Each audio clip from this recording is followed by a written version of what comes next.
И со следниот разговор остануваме на слична тема. Кардиоваскуларните болести се водечка причина за смрт на глобално ниво и тие предизвикуваат повеќе смртни случаи отколку сите други причини заедно. Над 90% од смртните случаи во светот и повеќе од 50% во Европа се резултат токму на нив.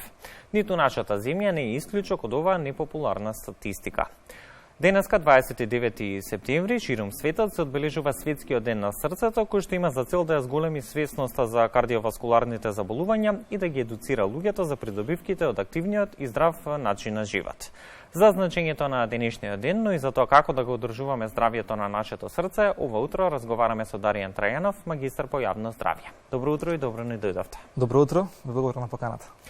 Какво значење има 29 септември, Светскиот ден на срцето во глобални рамки и зошто е важно неговото одбележување?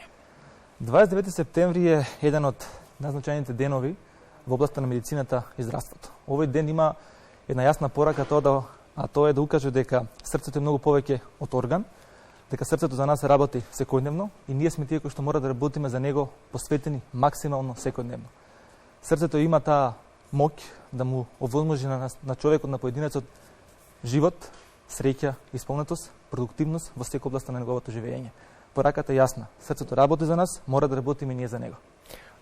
Да ги погледнеме малку оние глобални статистики, што ни покажува статистиката во поглед на кардиоваскуларните болести на глобално ниво, каков е моменталниот тренд? Годините наназад, согласно проекциите на Светска здравствена организација и годините сега, покажува дека кардиоваскуларните болести се постојано во пораст и тие представуваат водечка причина за смртност на глобално ниво. Годишно повеќе од 18 милиони лица го губат својот живот поради кардиоваскуларните заболувања. Проблемот е уште поголем што се покажува дека имаме и предвремена смртност токму поради кардиоваскуларните болести. Проекциите на Светска здравствена организација покажуваат дека до 2030 година бројот на починати лица како резултат на кардиоваскуларните болести ќе биде скоро 23,6 милиони смртни случаи. Тоа е една навистина сериозна бројка, застрашувачка на глобално ниво. Да, и бројка која што треба да не загрижи, да не потикне токму во насока на водење повеќе грижа токму за нашето кардиоваскуларно здравје. Зошто кардиоваскуларните заболувања и натаму се сметаат за една од водичките причини за смртност на глобално ниво? Пред се поради тоа што живееме во едно многу стресно време во кое што покрај оние ризик фактори кои што се појавуваат, оние секојдневни ризик фактори, тука е и стресот кој што постои како ризик фактор. Она што е тука клучно, што е потребно да имаме многу поголем момент и процес на промоција на кардиоваскуларното здравје.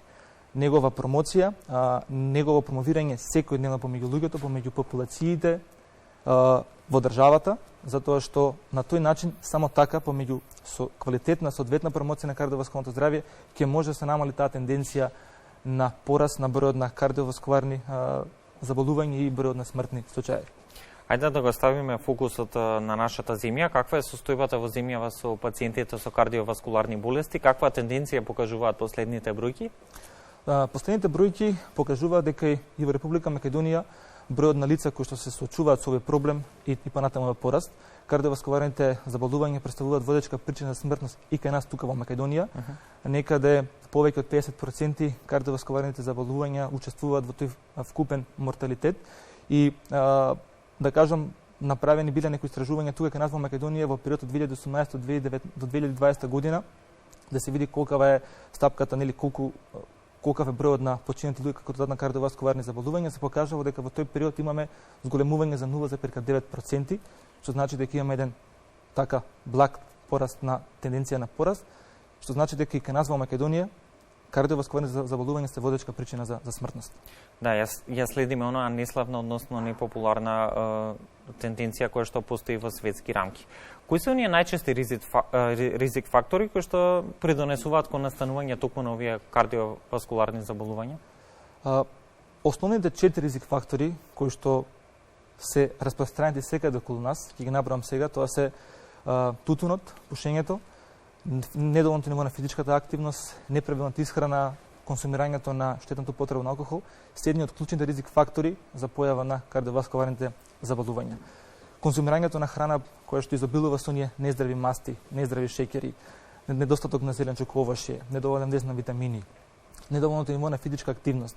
Се препорачува дека со редовно практикување на физичка активност бројот или оној процент на кардиоваскуларна смртност може да се намали за 30%. Исто така, тука е проблемот со пушењето. Пушењето е еден најсериозниот ризик фактор за појава на кардиоваскуларните проблеми и жално е што сите овие ризик фактори се тука присутни. Меѓутоа, она што исто така е многу клучен ризик фактор, а за кој што многу малку се зборува, тоа е стресот со кој што се соочуваме ние секојдневно. И мора да признаеме дека во последниве години особено е присутен повеќе од кога и да било. Да. Колку е важна контролата на овие ризик фактори кои што претходно ги напоминавте и колку постои свесност за истото токму кај населението кај нас? Контролата е еден од клучните начини како да се менаџира и како да се управува со овие ризик фактори. Зошто го велам? Ова е многу важно за секој поединец, меѓутоа и за државата да воспостави механизми со кои што ќе се контролираат овие ризик фактори. Ајде ќе говорам од аспект на поединецот. За да еден поединец да кажеме изврши соодветна контрола, тој мора да има соодветни информации. Зошто го говорам ова? Има луѓе кои што во текот на своето живење долго време биле зависни од тутун, не биле физички активни и сега сакаат да почнат да практикуваат здрави животни навики, сакаат да го направат здравето на своето срце. Меѓутоа, зависност од тутунот, недоволното ниво на физичка активност со години, треба некако да се почне. Многу луѓе имаат проблем со тоа, како да ги променат тие навики. И затоа е многу битна информацијата како да се почне со тоа, да се има соодветен одговор на тоа прашање. Како да се почне и како да се направи таа контрола. Ако ја говориме за свесноста постои, нека сите луѓе, свесност постои, меѓутоа она што недостатува е дисциплина. Дисциплина да се одржи таа контрола и да се внимава многу повеќе на своето здравје, особено на здравјето на срцето.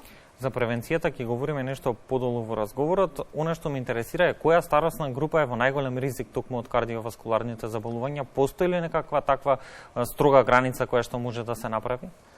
Па, истражувањата покажуваат како некоја старосна група е, да кажам, веќе старосната група во оние 50 години, меѓутоа за жал се случува да и се помлади, она, како што реков предходно, предвремена смртност се случува како резултат на тие срцеви инфаркти, мозочни удари кои што учествуваат со 85% од вкупните смртни последици како резултат на кардиоваскуларните заболувања. И сега сите истражувања покажале дека 80% од кардиоваскуларните болести може да се превенираат всушност со промени на животниот стил, здравата исхрана, она што претходно го напоминавте, прекид на пушење, редовна физичка активност. Оттука се поставува прашањето како да се направи првиот чекор кон подигнување на свеста токму за кардиоваскуларните болести? Првиот чекор треба да се направи со соодветна промоција на кардиоваскуларното здравје. Кога говорам соодветна промоција на кардиоваскуларното здравје, важно е да се одговори на клучни три прашања, а тоа е како се направи таа промоција на кардиоваскуларното здравје, зошто е потребно да се направи и пред кого тоа треба да се прави. Кога говорам пред кого, сите сме ние, да кажам, во таа ризична група, затоа што сите ние сме опколени со стресот. Сегде околу нас, да кажам, постојат тие ризик фактори, нели, тутун, пушење, неправилна исхрана, физичка неактивност и така натака. Така да многу е важно да се внимава на тоа. Еден од важните фактори за заштита од овие кардиоваскуларни заболувања е всушност начинот на исхрана, кој што игра огромна улога во она што се нарекува здраво срце, здрав кардиоваскуларен систем. Што значи тоа? Каква треба да биде нашата исхрана со цел да го намалиме ризикот од кардиоваскуларни заболувања? Фокусот треба да биде поставен на балансирана исхрана. Исхрана која што во себе ќе содржи сите оние потребни микро и макронутриенти.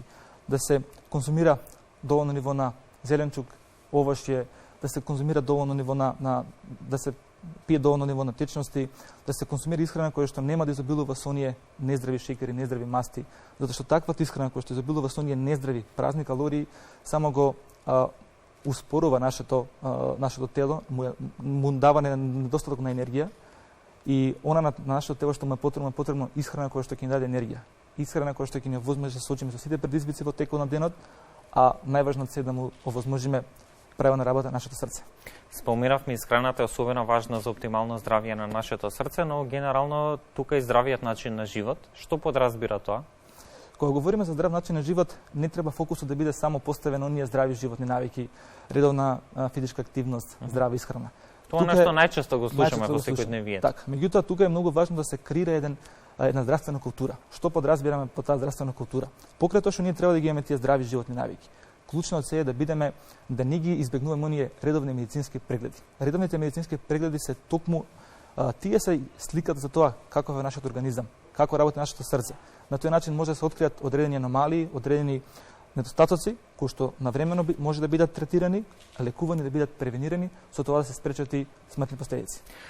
Годинашната тема на одбележување на Светскиот ден на срцето и употребата срце за секое срце од Светската срцева федерација порачува дека ова мото има за цел да ги потикне индивидуите на конкретни, правилни, но и храбри чекори и действија во насока на заштита на сопственото кардиоваскуларно здравје, но и на да допре оваа порака до што поголем број на граѓани ширум светот.